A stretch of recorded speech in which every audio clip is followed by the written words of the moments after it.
খুবই একটা গুরুত্বপূর্ণ সফটওয়্যার নিয়ে কথা বলবো, সেটা হচ্ছে পাওয়ার আইসিইউ। এটা দিয়ে আমরা কি করতে পারি, আমাদের উইন্ডোজের ফাইলগুলিকে আইসিইউ করে বুটেবল করার জন্য উপযুক্ত করতে পারি। সেজন্য পাওয়ার আইসিইউ খুবই গুরুত্বপূর্ণ একটা সফটওয়্যার, থার্ড পার্টি টুলস। আজকে আমরা দেখাবো এটা কীভাবে ইনস্টল করে এবং অ্যাক্টিভেট করব। অ্যাক্টিভেট করে অনেক ক্ষেত্রে দেখা যাচ্ছে এই যে ফ্রি ভার্সনে অনেক কিছু করা যায় না, লিমিটেশন আছে। আর আমরা এটা অ্যাক্টিভেশন করতে পারলে একদম আজীবন লাইফ টাইম আমি এটা ব্যবহার করতে পারবো। সেটা এখানে দুটো ভার্সনই আছে। আমি 64টা আমি এখানে ডাউনলোড করব। তো আমার এখানে ডাউনলোড হয়ে যাচ্ছে। এখানে ডাউনলোড করার পরে এখানে ডাউনলোড হবে। তো এটা সময় নিচ্ছে, আমার এখানে আগে থেকে ডাউনলোড করা আছে, সেজন্য আমি চলে যাবো আমি যেখানে ডাউনলোড করেছি সেই জায়গায়। এই যে আমি এখানে ডাউনলোড করেছি, ঠিক আছে। এটা আমার ডাউনলোড করার প্রয়োজন নাই। ডাউনলোড হয়ে গেলে আপনি এখানে চলে যাবেন। তো চলে গিয়ে এখানে পাওয়ার আইসিইউ আছে, এখানে ক্লিক করবেন।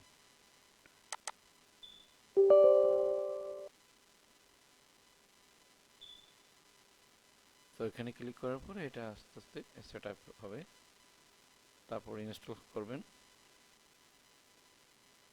এই যে ইনস্টল হচ্ছে, এরপরে আমাদেরকে যেটা করতে হবে, নেক্সট দিতে হবে। তারপর আমরা এটা ক্লোজ করব, ঠিক আছে। ক্লোজ করে আমরা এখান থেকে বেরিয়ে আসবো। এই যে ক্লোজ করলাম, ক্লোজ করব, ক্লোজ করব, ক্লোজ করলাম, ক্লোজ করেছি।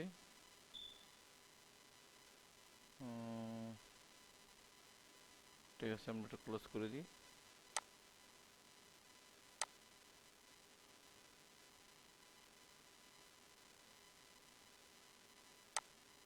ক্লোজ করলাম। তারপর আমরা যেটা করব, এটা রান করব।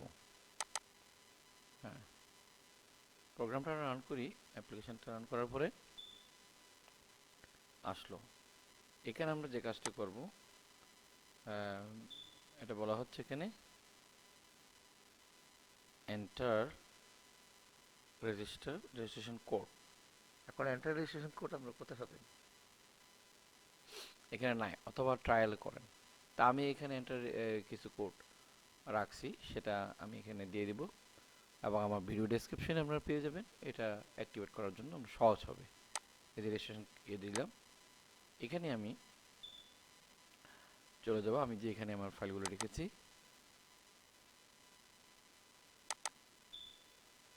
আমি এটা ভিডিও ডেসক্রিপশন অবশ্যই দিয়ে দিব। এই যে অ্যাক্টিভেটর কোডটা আমি এখানে রাখছি। সো এখান থেকে কপি করে আমরা প্রথমত ইউজারটা দিব, তারপর দিব হচ্ছে যে একটা সিরিয়াল। আমরা এটা দিতে পারি প্রথমটা, যে কোনো একটা ইউজ করা যাবে। এটা দিয়ে দিলাম। এই যে আমাদের ইয়ে অ্যাক্টিভেশন হয়ে গেল।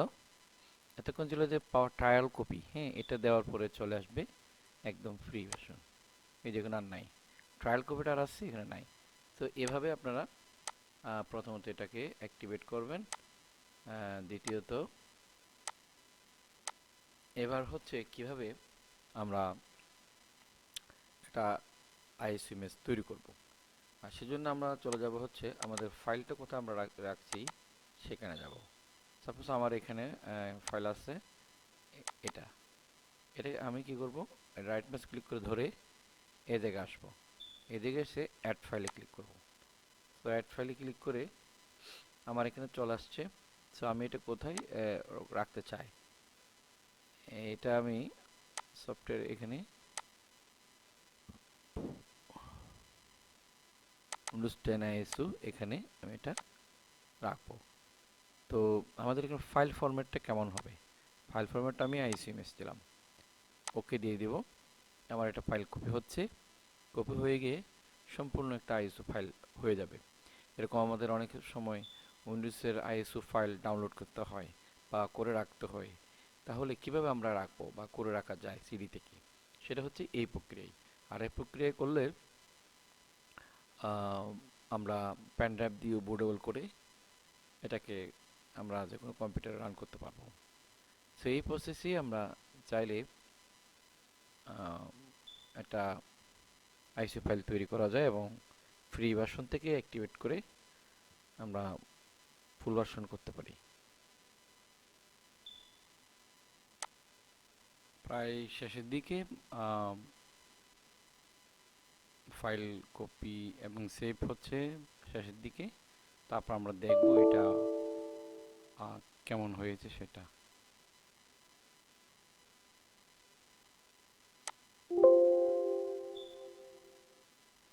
আমরা একটু দেখি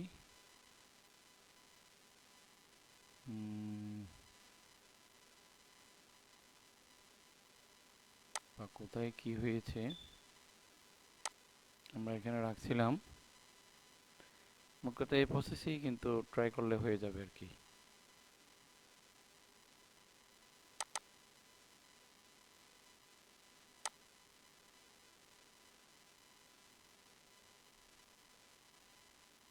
এই প্রসেস চেষ্টা করলে আপনাদের আইসি ফাইল অবশ্যই। আমাদের ফাইলটা আমরা চেক করে নিব। যেখানে আমরা এটা করেছিলাম সেটা আমরা চেক করব। আমরা ফাইলটা চেক করব যে এখানে আসছে কিনা। আমি এখানে রেখেছিলাম। হ্যাঁ, এই যে আমাদের এখানে হয়ে গেল উইন্ডোজ 10 মানে আইএসও। এখানে আইএসও ফাইল হয়ে গেছে। আইএসও ফাইলের সিস্টেম হচ্ছে এটা। ঠিক আছে, এটা ফাইলের ইয়ে হচ্ছে আইএসও ফাইল লেখা আছে, বা আমরা যদি এক্সটেনশনটা দেখলেই বুঝতে পারবো এটা আইএসও। প্রপার্টিসেও যেতে পারি, সেটা আমরা দেখাতে হচ্ছে এটা আইএসও ফাইল। ঠিক আছে, এবার আমরা বুটেবল করে এটা যে কোনো জায়গায় আমরা কী করতে পারবো, ইনস্টল দিতে পারবো। তো এই ছিল আজকে। ধন্যবাদ সবাই, ভালো থাকবেন, আল্লাহ হাফেজ।